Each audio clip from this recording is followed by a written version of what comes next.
Hello, thank you so much for this opportunity for me to present Learning Lean Ecolab Edition. My name is Ashley Warda. I am a sonographer at Children's Mercy. I have no disclosures. I wanted to start off with a bit of lean and quality improvement background in the Ecolab at Children's Mercy. This Ecolab improvement journey officially started in 2014 with the Continuous Quality and Practice Improvement, or CQPI, program held by CMH. This article on the left came from that program, as well as our project on the right that was used to learn these specific processes special to improvement.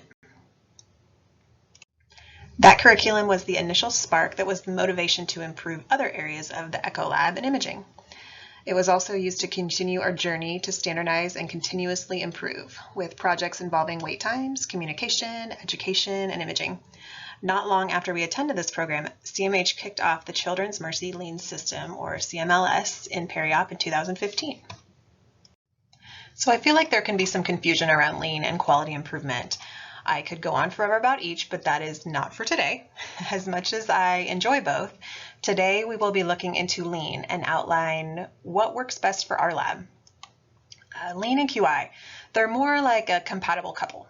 There can be a lot to gain by considering both lean and QI depending on the needs of an environment. They have common themes, but the two approaches are not the same. They both make changes locally. They encourage continuous improvement. They share many improvement tools and methods. There are error-proofing methods and testing in order to improve. And they both recognize that measured feedback is an essential component of a successful improvement method. They ultimately believe in an improvement culture. Each accredited lab does some kind of QI work and are familiar with the process in order to have accreditation. But QI processes was elaborated in healthcare by the Institute for Healthcare Improvement, or IHI. They follow a model of improvement. It's like an algorithm for achieving aim. It helps guide ideas for changes that can be tested, adapted, and implemented. And these techniques and methods lead the idea to actual improvement, using rapid cycle testing in order to learn which interventions can predictively produce improvements. This is done through Plan, Do, Study, Act, or PDSA cycles, and typically are project focused. With Lean, the origin is the Toyota Production System, or TPS, and it helps to eliminate waste and improve flow, in turn becoming a more high reliability organization. So in a workplace like the hospital, providers, not necessarily patients, are the flow in the system. They are on the move. We define what is of value based on customers' or patients' point of view. So to reduce waste by implementing a continuous flow, reducing delays and interruptions, these improvements are done by the experts in the area, those doing the actual work. And these individuals are given a toolkit to be successful in their efforts. This toolkit includes problem solving, standardized daily work, readiness, and provides coaching plus leadership to staff. This way, the improvement is encouraged for staff and integrated into daily function. I will quickly touch on the categories and types of waste in production. There are non-value added, unevenness, and overburden. The types of non-value added waste are listed. The word downtime makes each type easier to remember. While thinking through the process, we like to consider this and decide if there is a potential to eliminate waste along the way. So defect is the D in downtime.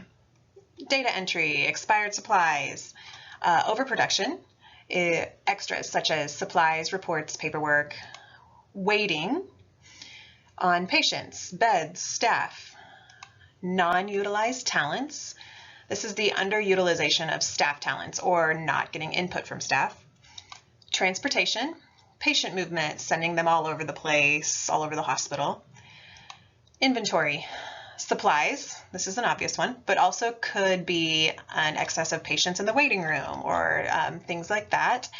Motion, staff all over the place, staff reaching, searching. And then lastly, extra processing, the rework, the doing things 2 to 3 times, such as orders and sign-offs. So for the most part, we're all using some sort of basic lean concepts, not only in the workplace, but at home. We all want our day to run smoothly. I doubt many people wake up looking for each day to be a process challenge, but you never know. I have a quick example of a realization I came to with my 3-year-old Meryl. We know that with any toddler to preschool kiddo, we can go from this to this pretty quick. After many morning meltdowns, we were getting to the root cause of her frustrations. Has anyone told her what she's doing? I'm sure she feels shuffled around and unsure, simply not knowing the plan for the day. So what did we start doing in our bedtime routine? A mini huddle, or a cuddle huddle, I guess. We brush teeth, read books, then practice our lean system concepts. But in a way we do. We talk about and walk through all the things we are planning on doing the next day. If she is involved and in the know, our mornings run smoother and we are less likely to wake up to be surprised by something that seemingly came up. We're all happier.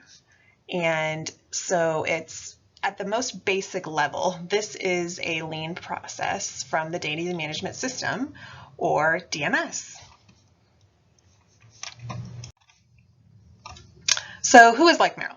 Who has been surprised by that case in the OR or the ICU that each person thought the other was doing until it wasn't, or the pre-op pop-up in the clinic? How can we start the day with an organized system that supports everyone individually, but also as a unit? An organized daily management system. Let's get each person on the same page and moving in the same direction. Not so much like this, but more like this. Starting with mindset, why are we here? Patients, right? The true north at CMH is patient-centered, every action, every day. The goal is to create a culture of consideration for patients as well as staff and the processes that both go through each day. A culture that fosters and encourages improvement and learning new methods as well as ownership for the change being implemented. The leadership with the same mindset to empower staff to achieve goals and solve those problems. That is all great, but where did we start as an Ecolab? While working through the initial project to improve patient wait times in the Ecolab, we found that it was less daunting of a task to think of the process in terms of the waste along the system and individually. Staff walking back and forth, patients waiting, paper being passed, these were a few of the areas that we wanted to concentrate improvements first.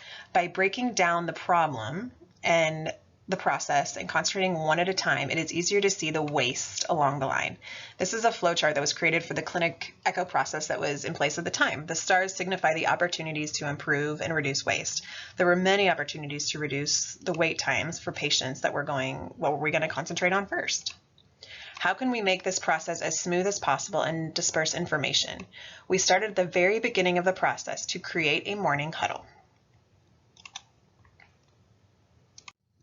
We started a morning huddle in the Ecolab around a small whiteboard. This included not only Echo staff, but a care assistant to help disperse information to the clinical staff. Did this have any effect on the patient wait time? No, it did not. But did we find that the day ran smoother and overall communication was better? Yes, we did. So we stuck with that intervention, not for the project, but for the flow of the lab.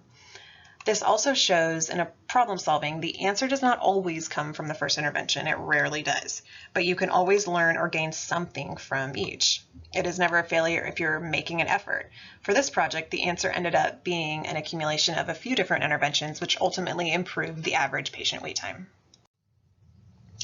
We've come a long way since that initial project. We could talk strategies and concepts all day, but what are the most practical, useful parts of the daily management system that we as an Ecolab use?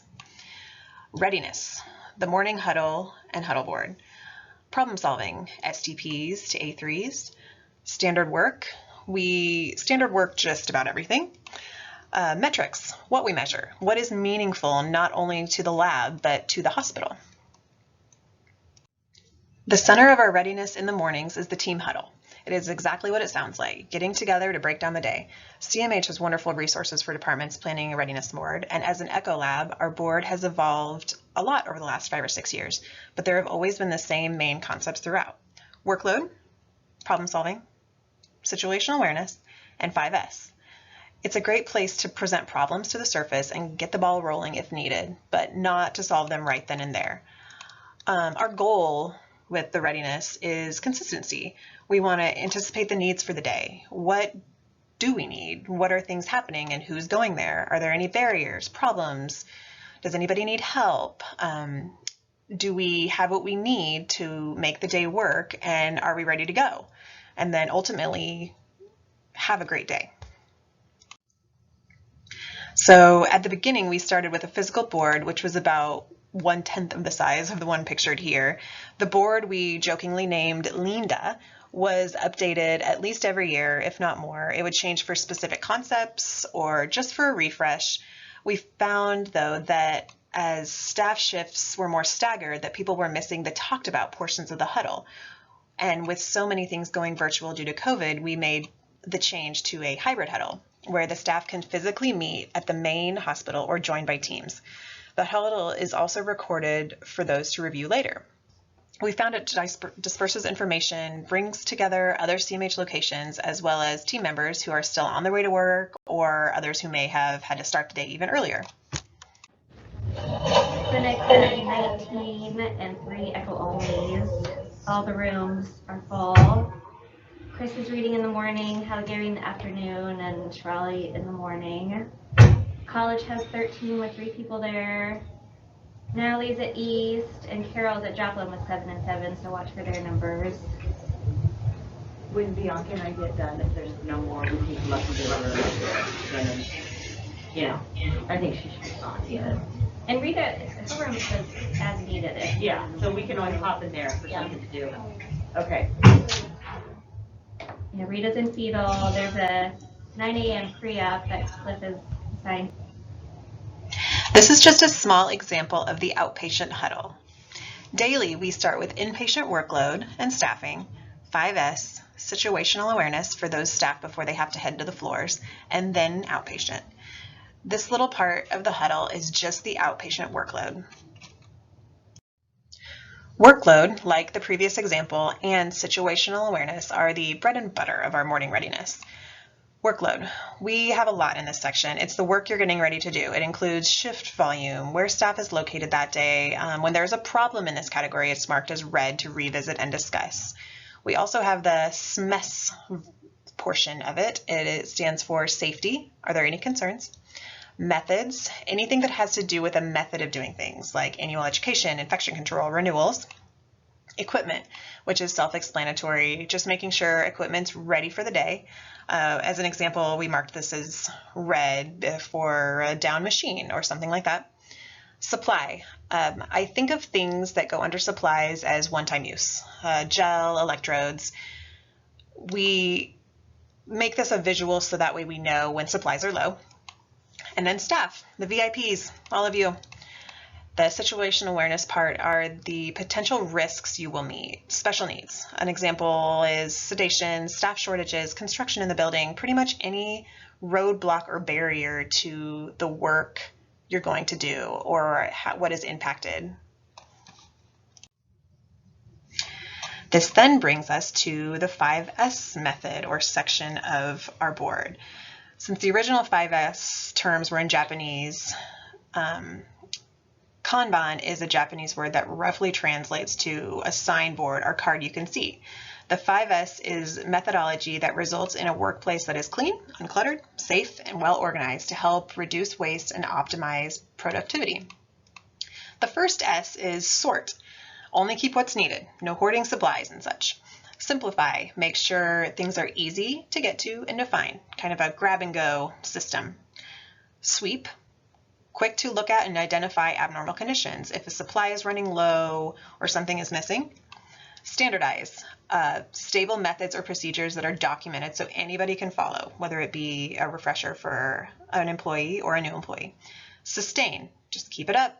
This is a good opportunity to audit how well this method is being sustained.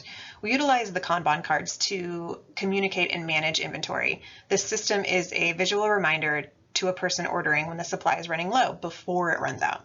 There are always supplies, but the ordering is only when it's needed.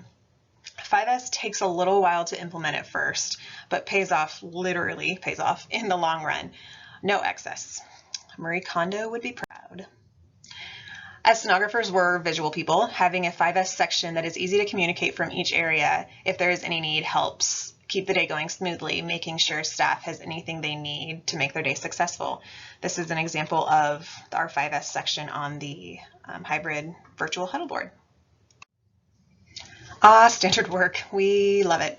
We have standard work just about the majority of our processes in the Echo Lab. This method improves effectiveness and helps answer questions about processes. Even if the process is memorized, it's a great resource or a refresher, a standard way of doing the work and the who does what and how. It makes a predictable culture. There's a place for standard work, and that's the first place we look for questions. It clearly outlines normal situations and abnormal situations, has an owner, and that's its creator, and it's used to standardize the continuous improvement effort. Without standards, there can be no improvement. How did standard work help you as a new employee transition? It made things a lot easier for me. It was all located in a certain location on Teams, so I knew exactly where to find it. They're all organized the same way, it follows a step-by-step format, so I know exactly what I'm looking for, and it helps to guide no matter if it's a sterile processing or confirmation or any kind of coaching that I need. I hope you heard Andrea. She outlined standard work as easily accessible, an informative resource for processes in the lab, whether it's at the operational level, which is used for flow and typically involves more than one role, like the patient wait time project introduced at the beginning of the talk. Task level, which is a step-by-step explanation for a task. It's typically something that can be memorized eventually, but it's great for training, as Andrea mentioned, like sterilization techniques, protocols specific to procedures, and then job aids. These are a reference. We have job aids for specific measurements or protocols, an example being required rim measurements for pre-op ASD patients, things that someone might need a quick refresher. So we are moving on to problem solving and the tools we use, starting with STPs, situation, target, proposal. Employees are guided through a process to resolve problems themselves. Submissions can be considered in a pick chart, here pictured, low effort, low payoff to high effort, high payoff. But the real jewel is the low effort, high payoff category. The STP owner then follows the problem through to solution. In our Echo Lab, we're on the move, unless you're in clinic that day. The older example here is of the paper STP submission technique that works great for some departments, but for us, it was not as successful. We needed something we could access wherever we were in the hospital. So we created a virtual STP board that is part of the readiness huddle each morning. The same concept, just virtual. Once the STP is submitted and the pick chart considered, they are categorized. Quick hit is less than 3 days and it's solved. Complex issue is less than 7 days, more likely with collaboration. And then there are the more complex projects that will take more time and resources. With more complex issues, the owner may create a team and set a timeline and then consider which tools to use. An A3 is one of those tools. Some A3s and QI projects go hand in hand with metrics and align with the organizational goals. And we also use others to improve imaging and processes within our Echo Lab. An A3, which is just named for the size of the paper used, is a process to develop and learn problem-solving skills in a systematic way and to gain agreement within a group. We have had many A3 projects over the years that we have seen positive improvements. To name a few, we've done an ASD or septal imaging project, a pulmonary vein imaging project, APRN, echo reads, other various imaging protocols, and specific order details within our lab, and also the bullet method improvement project. This is just an example of the atrial septal imaging project system here. These are two of the same A3 forms. One is from the beginning, this one on the left is from the beginning brainstorming process phase, and the other is a completed. You'll notice the use of the process map and other lean tools in the completed A3. One of the larger scale A3s we did as an Echo Lab was inpatient communication. Although there were multiple problems in this A3, we only have time to touch on a few. One was very useful in the lab, and it was inpatient communication.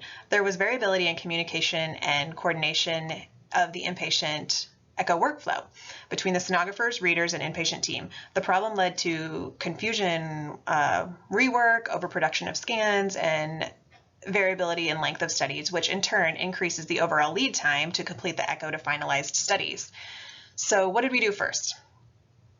That was clarifying the problem. Then we break down the problem. We used a survey as a tool to gain feedback from sonographers and echo readers, as well as get perception from the inpatient team.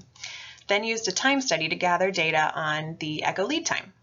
A process map and Gemba walk was also helped to identify parts that were not value added or waste, such as multiple calls as a workflow disruption, and barriers through the process like meetings, rounds, things of that nature.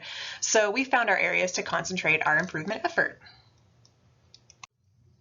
Then targets were set for echo start times in the mornings and overall echo lead time. And then measures were created. In this case, there was standard work and tools created for inpatient processes as well as for sonographer-reader communication to limit unnecessary distractions to both. You can see examples of some of the metrics and tools used. And this newly implemented measures were then followed up or audited at 30, 60, and 90 days.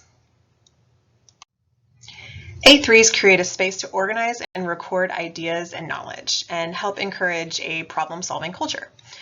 There were a lot of aspects to this complex A3, multiple metrics to measure and processes to implement, but we have found A3s are helpful on a somewhat smaller scale as a successful imaging improvement tool or education improvement effort.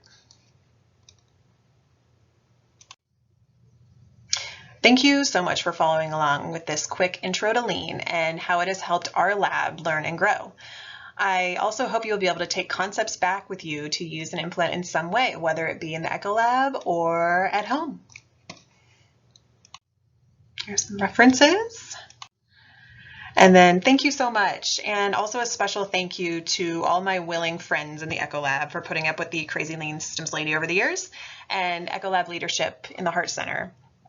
I really appreciate the Children's Mercy Berry Institute for the continuing education opportunities in Lean and QI.